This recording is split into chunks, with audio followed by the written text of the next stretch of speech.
আসসালামু আলাইকুম রহমতুল্লাহ। আমি জিএম কাদের সাহেবের একটা বক্তব্য ভিডিও করে ছেড়েছিলাম। এটা আমার দ্বিতীয় চ্যানেলে এটা আমি ছেড়েছিলাম। জিএম কাদের সাহেব উনি বলছেন যে বাংলাদেশের বেঁচে থাকার অধিকার নাই, রাজনীতির অধিকার আবার কি। এবং তিনি বলেছেন এই সরকার ব্যর্থ সরকার, এই সরকারের পৃষ্ঠপোষকতায় নতুন একটা রাজনৈতিক দল গঠন করছে। তারা কোনো সরকারি ক্ষমতায় না থাকার পরেও সব সরকারি সুযোগ সুবিধা ভোগ করছে এবং এই সরকার দেশে একটা বিভেদ সৃষ্টি করছে, একটা বৈষম্য সৃষ্টি করছে এবং এই সরকারের আন্ডারে পুলিশ সহ কেউ নিরাপদ নয়। পুলিশ বাহিনী একেবারে ভেঙে পড়েছে, তারা মনোবল হারিয়েছে এবং অকারণে মানুষকে হয়রানি করছে।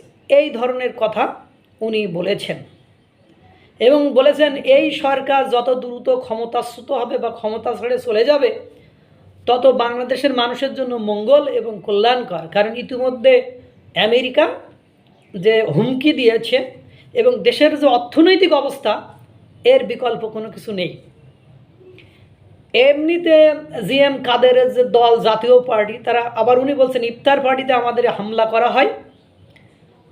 উনি বলছেন যারা ইসলামপন্থী, উগ্রপন্থী, রক্ষণশীল তাদেরকে একত্রিত করছে সরকার, তাদের সুযোগ সুবিধা দিচ্ছে। আর যারা বামপন্থী, উদারপন্থী তাদেরকে হিউমিলিয়েট করছে, তাদেরকে ফ্যাসিবাদের দোসর করে বিভিন্নভাবে বৈষম্য সৃষ্টি করে তাদের দমন করার জন্য কাউকে আবার লেলিয়ে দিচ্ছে।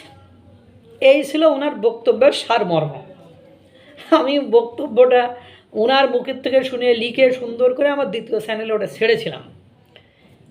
এর কিছুক্ষণ আগে দেখলাম ফয়জুল হক, ইনি বিএনপির না জামাতের, আমি বুঝে পড়া দুষ্কার, কারণ ওনার সব বক্তব্য দেখি জামাতের পক্ষে। আবার উনি দেখলাম সেদিন বললো আমি বিএনপির বড় নেতা, আমার তারেকের সাথে কথাবার্তা হয়। যাই হোক, এখন উনি বিএনপি জামাতে যাই হোক, আমার যায় আসে না, উনি যে দলের হয় হোক।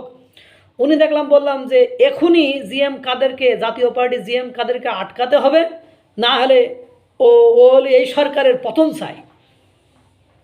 এর কিছুক্ষণ পরে দেখলাম যে দুদকের তালিকায় জিএম কাদেরের নাম,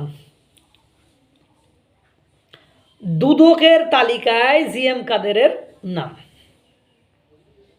বোঝেন, জিএম কাদের সাহেব এক বক্তব্য দিয়েছে, তার নামটা দুদকের তালিকায় গিয়েছে, অর্থাৎ GM Kader is finished. This is the reality of our country in politics. We are nothing but a big zero. We are talking, but it's one kind of fruitless talking. I think আল্লাহ তাআলা আমাদেরকে এই সকল আসন্ন বিপদ থেকে রক্ষা করবেন। সকলকে আল্লাহ তাআলা ভালো রাখুক, সুস্থ রাখুক। আসসালামু আলাইকুম ওয়া রাহমাতুল্লাহ।